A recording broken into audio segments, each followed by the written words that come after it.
Music. It's the love of music that brings us together. The love of music that forms the bond between us. For the next hour, join us for The Love of Music, presenting those aspects of music which excite, provoke, and inspire.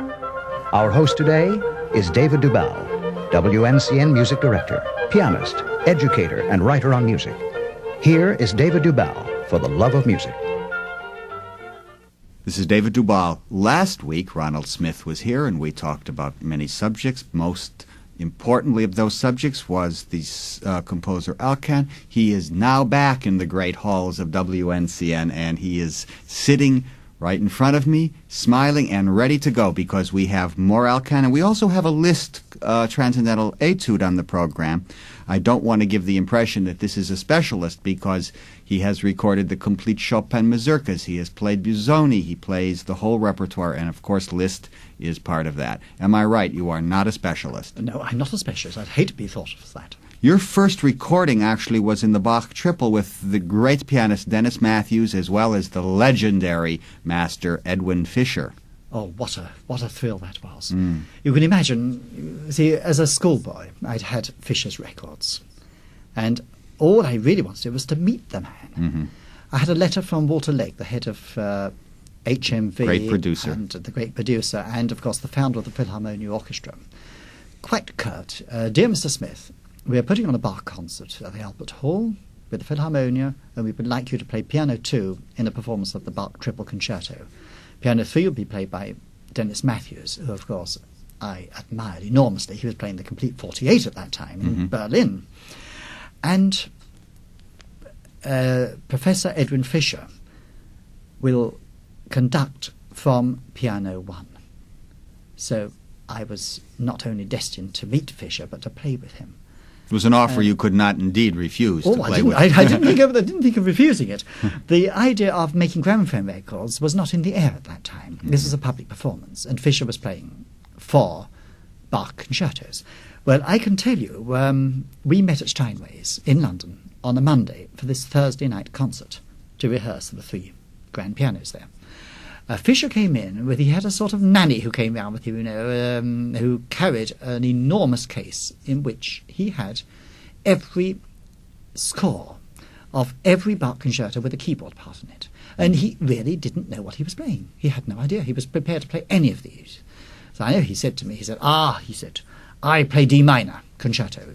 I said, well, no, Dr. Fischer, I think it's the A major. Really? He said, I thought I saw D minor on the plasters. I said, well, no, the plasters, and it is the A major. He said, you must play continuo part with me. So immediately I was seated at a second piano with Dennis Matthews turning the pages, and I had to sight read a continuo part, from full score. Oh, my goodness. My goodness. Well, I did this very, very, gracefully and tentatively. And Fischer said, oh, no, he said, Albert Hall. There's a colossal hall, which you meant to play. He said, like Tchaikovsky concerto. Yumpa! We had to play Yumpa. And he immediately was playing parts written in single notes in octaves.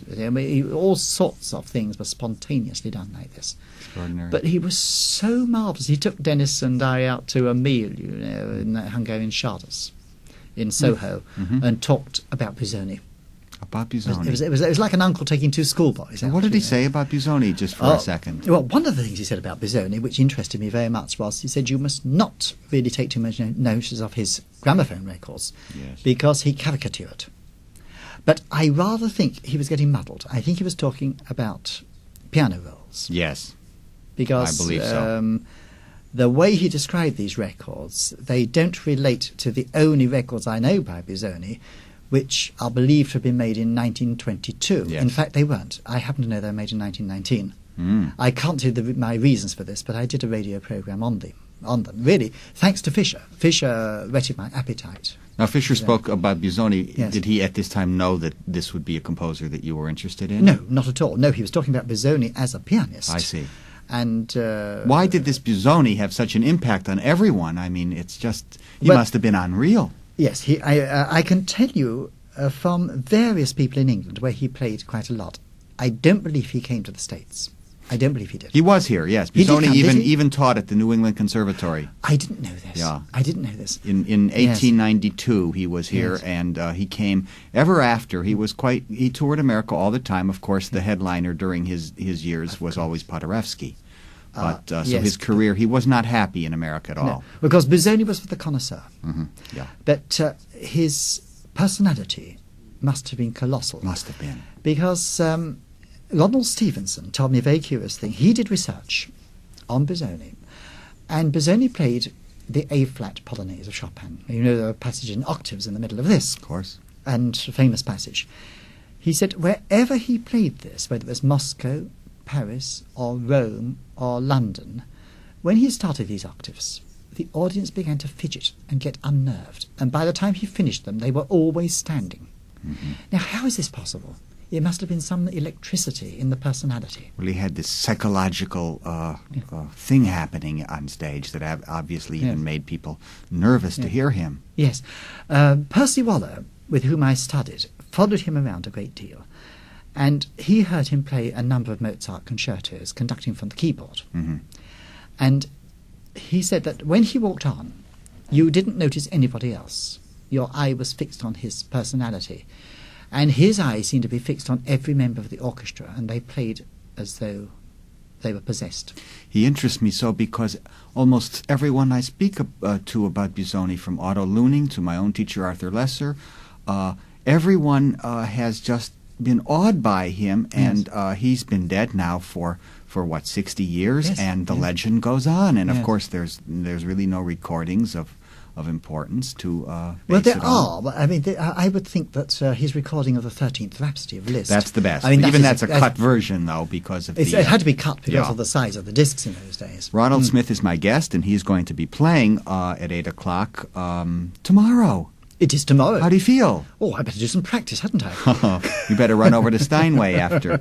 You're going to play one of those big Busoni kind of programs, and you're going to start Yes. with Bach Busoni, the Chaconne, one of his... in fact, he introduced it in the world at Boston in 1892, Did the he? first I didn't know performance. that. Then you're going to be doing the, oh my goodness, the 12 Études of Chopin, Opus 25, and then the Alkan Symphony. And we're going to talk more about this enigmatic master, which on your book you call Alkan, the Enigma, and we're going to talk about him. But I first want to continue on these more general topics. Solomon was a big favorite in America. Was he an influence on your pianistic life? Solomon? Yes. Not at all, no. But, I admired him. I enjoyed his playing very much. I met him as a quiet, unshow-off sort of Englishman, quite different from me. He was. Well, you're the flamboyant kind of Lisztian in a way, I would say, because your playing is extroverted. Wouldn't you say so? I don't know. I really don't know this. Well- I wouldn't have thought completely so, but... I don't mean that you can't no, be no. introspective, No, but no, what I mean is that yes.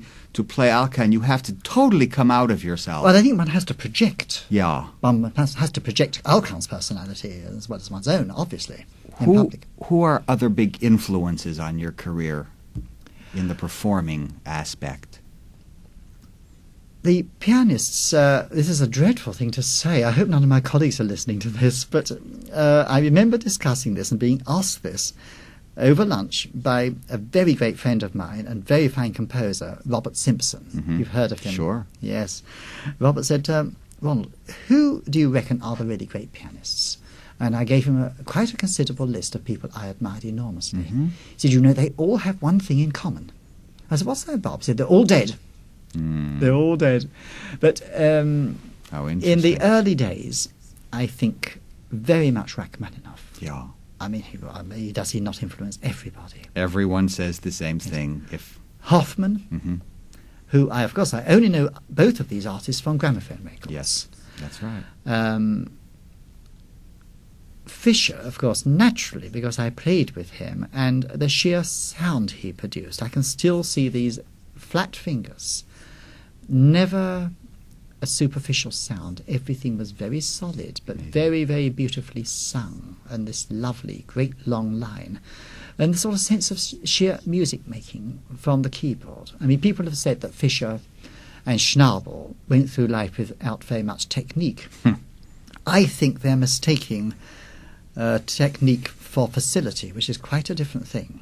Although they did have facility for the kind of music they played, but their technique was enormous because it was a servant of the message they were trying to get across. I mean, technique only comes into its own when one is unaware of it completely.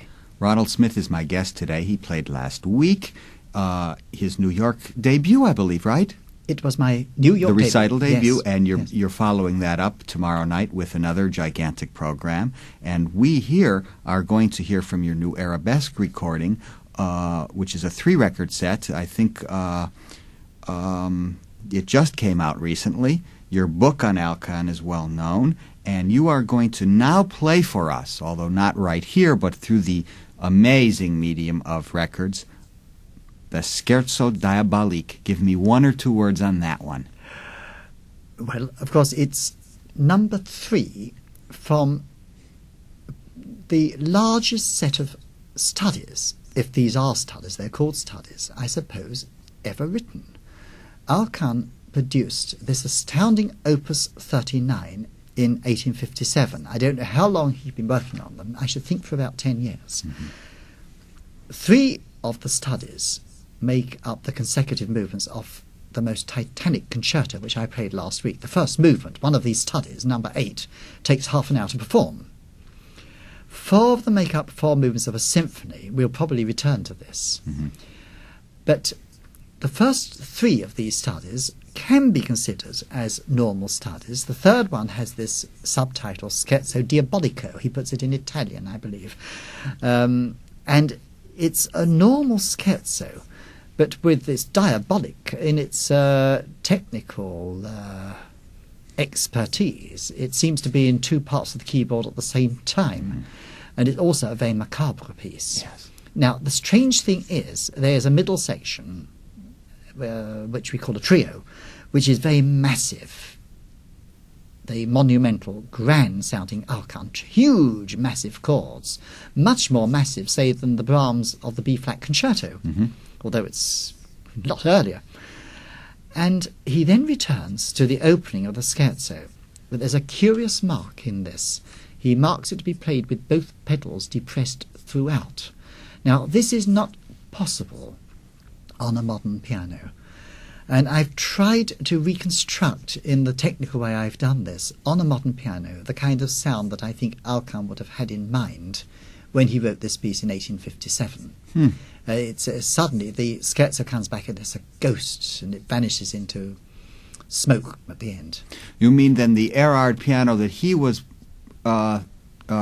composing for had a sonorous image quite different than ours? I think considerably different, because I have recorded on such an instrument, and you could keep the right-hand pedal down, particularly if you played softly, and the notes would fade sufficiently to enable you to keep it depressed. And yet that Erard had enough power for Alkan, right? Oh, yes, it had a cutting edge, more so than a modern piano in a way.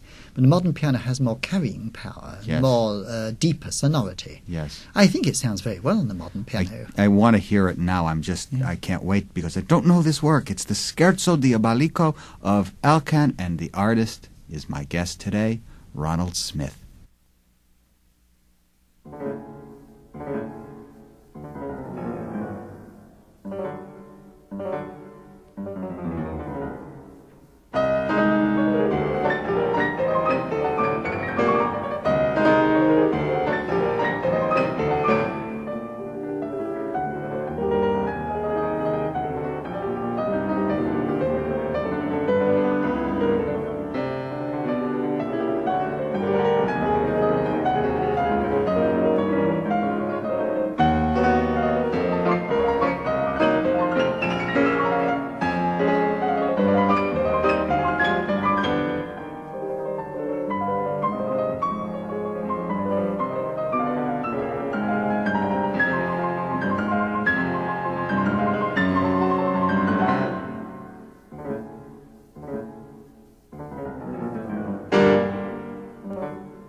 You have just heard Ronald Smith's performance of the Diabolical Scherzo by Alkan, French composer, and the topic of much conversation that we have had in the last couple of days.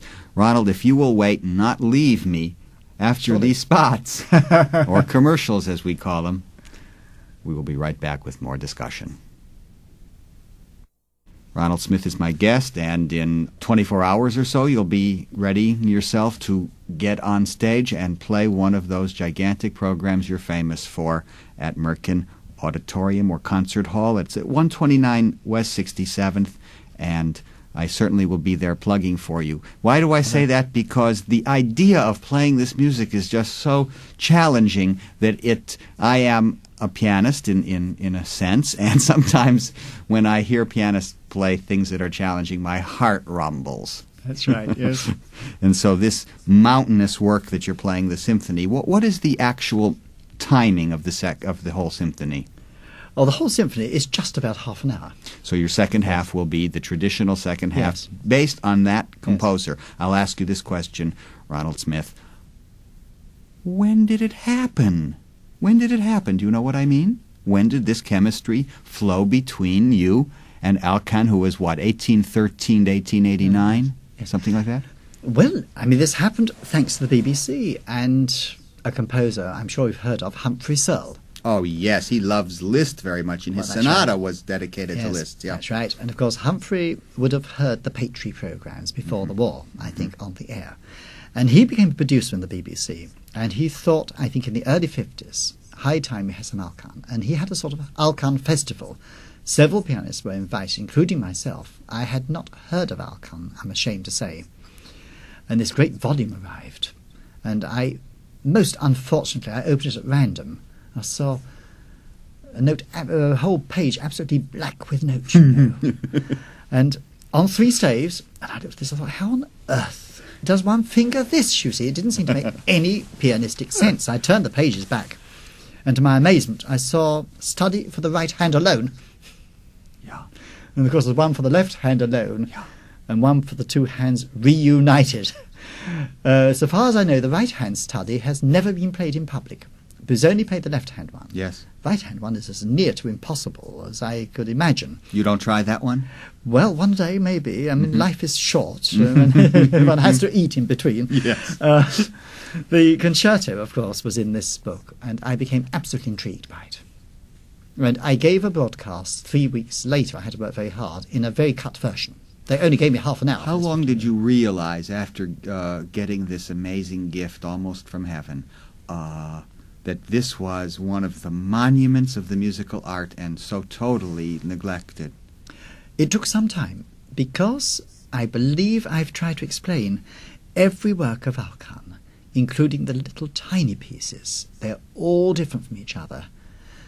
I gave a talk to the Juilliard about this last week, and I said that the portraits, the few paltry portraits of Alkan that have come down to us, they give just the impression of the sort of police records on a spy taken in a series of disguises. But you could almost say the same about some of the short pieces. Everyone is so different.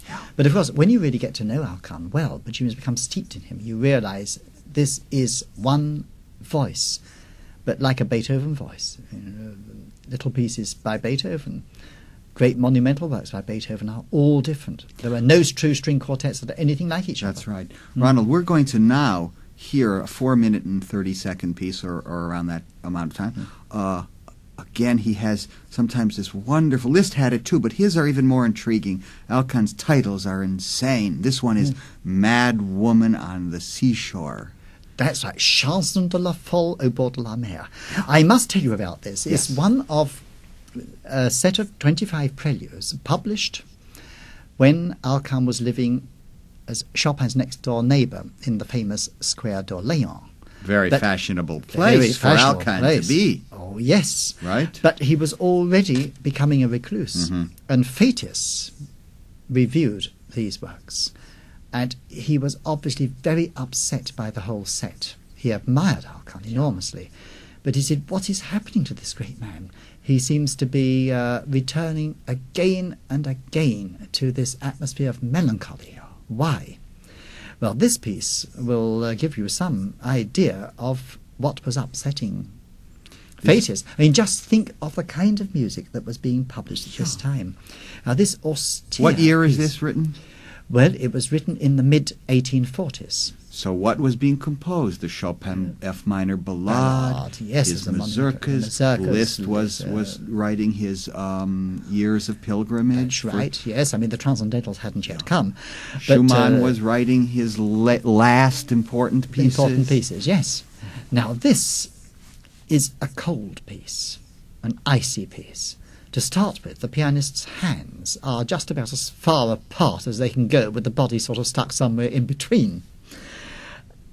The left hand repeats the same little half close hypnotically all the way through this piece. This is a 20th century idea, really. Absolutely.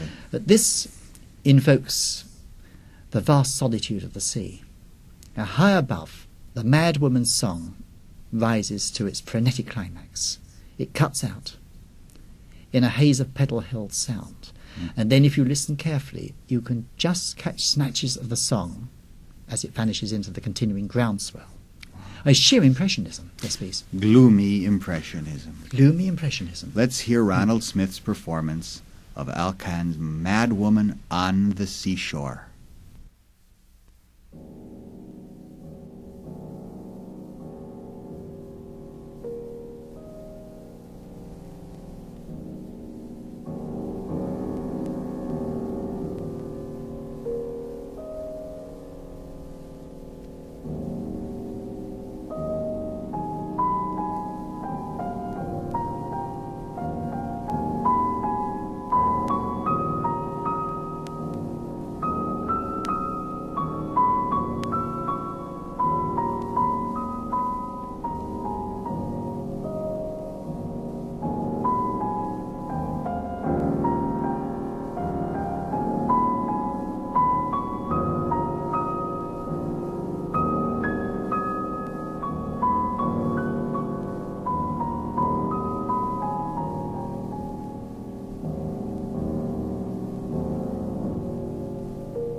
another example of this enormous genius called Alkan. Charles Valentin Alkan, is that his name, Ronald? That's his name. All the other names that have crept in are quite spurious. Because it's confusing. I mean, Very everything confusing, about him is confusing. Well, he called himself, and he signed himself always Charles Valentin Alkan Aîné, meaning the eldest son, because his brothers were also famous musicians, and he wanted to show that he was the head of the family. Now, this was a family of French Jews. That's right. Who were highly musical. The brother was a musician. Or several brothers. Yeah. All musicians. Uh-huh. I mean, Napoleon, I believe the youngest brother, or he may have been the next to youngest, I forget for the moment, but he had the solfège class for donkey's years in the conservatoire. He taught Sarasate, he taught Bizet. Amazing. Yes. Okay, now, I'll ask you this. He had this crazy career, and he had this natural child Delaborde, and basically he was a recluse. That famous Niecks story when Niecks was trying to get information about Chopin biography. That's amazing, isn't it? Isn't it? Yeah, Tell us that. Well, look, very briefly, of course, Niecks was professor of music in Edinburgh. And I know there's evidence of this because there are lots of beautifully bound Alkan works there, annotated, by the way, by Tovey as well. So Tovey knew this.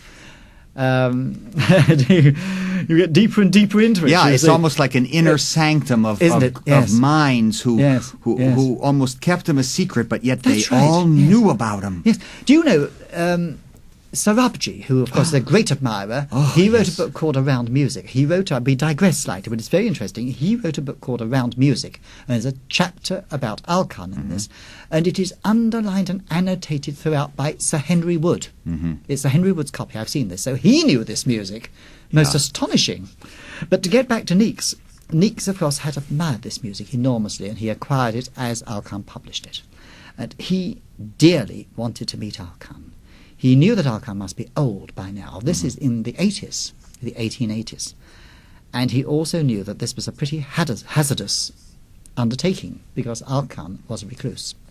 However, he found a French lady who had known Alkan, and she wrote a letter of introduction. So Niecks did his journey to Paris, took his letter of introduction along. He knew the address.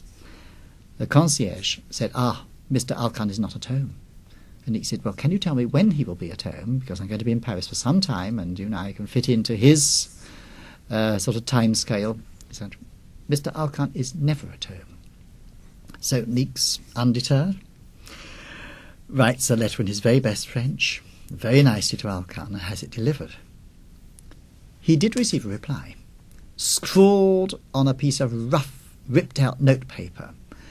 I don't know what the message was, but the message was such that Niecks felt, well, either this man is incredibly rude or incredibly gauche, and I couldn't possibly meet him. I don't think I'd better tell you that if I tell you the continuation of the story, nobody will buy my book. Tell it. Well... Okay, no. Right. I want people to buy your book because there's so much more in it. Yes. And I think we should be getting back to music. Think so, yes. Now, just for a moment, because in a way this is an Alkanian work, and Liszt certainly was part of Alkan's world. We're going to deviate for a moment from our Alkan, and we're going to hear your performance of Mazeppa by Liszt. Would you mind? No, excellent idea. I haven't heard this for years. You're going to hear it right now. Mazeppa by Franz Liszt in the hands of Ronald Smith.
That was the mad work called Mazeppa by Liszt, and that was a little deviation on our Alkanian journey. And after these messages, I will be talking again to my guest, the British-born virtuoso pianist, Ronald Smith. This is David Dubal, and my guest, I am very honored to say, is the British pianist Ronald Smith, who is playing tomorrow night at 8 o'clock, 129 West 67th Street, at the Merkin Concert Hall. He will be playing Alkan, and that has been our major discussion on these two programs. This enigmatic composer, born 1813, 1889. Smith has written a book that is just absolutely wonderful. Get that book and hear tomorrow night the Alkan Symphony, which will occupy the second half of his monumental program, which will include Bach, Busoni, and the Chopin Études. How do you like that plug? Very good. Now, we're going to hear one of the works that is absolutely one of the master sets of variations of the 19th century. Tell me the title and what it is. It's Aesop's Feast. Mm-hmm. And it's a set of variations on one of those maddening tunes that you think you've known all your life, yes, and you can never place. And it is, in fact, original Alkan. It's a very short tune, and it's a very tightly organized set of variations that are believed to depict the antics of various animals. Ronald, I don't even want to speak more because this music is so compelling that it will envelop our audience. I think so. Yes. Here is Aesop's Feast, the set of variations by Alkan. He called it modestly one of his Études. That's right, yes. Ronald Smith, the artist, now.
You have just heard that monumental set, 9 minutes of absolute monstrous technical difficulty, Aesop's Feast, right? Yes. What? Quite tricky to play. Is the word tricky adequate, though? Now, Ronald, we are going to hear the last music, which is the finale from the symphony, which you will actually be playing tomorrow night. That's right. All of it. Yes. And this is exciting because this will give our audience a taste. And, of course, if they don't like it, they will not come. But Well, I think that we have to give them a chance if we can. And since it's on this new arabesque recording, we will. Yes, yes. One last thing. Tell me this. One of the great events of Alkan's life, really, was his death. Raymond Lewenthal speaks of it in a macabre fashion. Right. You do. Tell me, is this all true, how he died? And tell us the legend here. We can't be 100% true. I've discussed it, I hope, fairly in my book. Yes, you have. The legend is more than a legend, is that Alkan was discovered in his apartment, crushed to death underneath a fallen bookcase, and he had obviously dragged it over, trying to extract a book, which is believed to be the Talmud. He was a great scholar of the Talmud, a Hebrew book of law, a sacred book. And this story has been denied because people will say, well, he wouldn't be such an idiot as to keep a book he's constantly referring to on the top shelf. Because being a sacred Hebrew book, it had to be kept in such a position that no other book was placed above it. So it had to be on the top shelf. Now, I have explored this. There is one snag. There are no police records on an accident. We've gone into the police archives. On the other hand, of course, it could have been hushed up by the family. Isidore Philippe, who was one of the coffin bearers, is the person who has transmitted this story. I've heard it from Robert Collett, who got it from Isidore Philippe, several times, without the slightest embellishment, over a span of time. I do have a good memory, and I would know if he changed the story at all, and he hasn't changed it. And he said that Philippe, although he had a penchant for the rather macabre, he wouldn't have made this up. He wasn't that sort of person. And certainly Robert Collett, who is the last person to make anything up. And he said that Philippe noticed that the flat seemed to stagnate. Nothing was moved. And he was rather worried. Alkan hadn't been seen. And they broke the door down and went in. And there he was, lifeless. I have... because of these radio programs I did in France, I've been in touch with descendants from both Céleste, Alkan's sister, and Napoleon, Alkan's brother. Most charming and very cultivated people, very artistic. And there was an old lady who was Alkan's great niece, who actually attended one of Alkan's last concerts. Remembered as a little girl of 6.5, seeing Alkan play with his back to the audience. That's all she remembered about it. And a year later, he was dead. And she wrote to me and said, yes, I remember that it was an accident, that some furniture fell over on top of him. So I rather think the story must be true. It sounds true. A tragic ending to a tragic life, really, A tragic life, yes. Except for the creative aspect of it, which yes. was... can't. It was probably essential for Alkan to become a recluse. I mean, this music is the music of a recluse. Yes. And his whole life is in it. I mean, I played the concerto and the symphony for solo piano, and it's an extremely moving event to play these. One feels one is living this life of Alkan in a How way. interestingly put. Ronald Smith, let's hear from your recording of the Alkan Symphony for solo piano, its finale.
It's an absolutely stunning adventure in psychic sound, I would say. We have just heard Ronald Smith playing the symphony, its finale.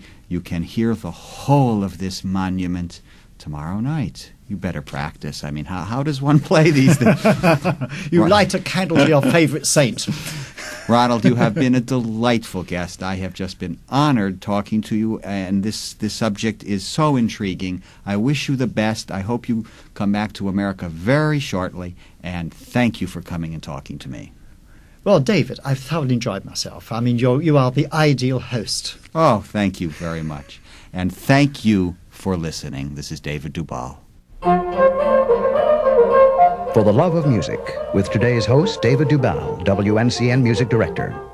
We hope you'll be with us when once again we meet to listen and exchange ideas, all for the love of music. For the Love of Music is produced by WNCN New York, GAF Broadcasting Company.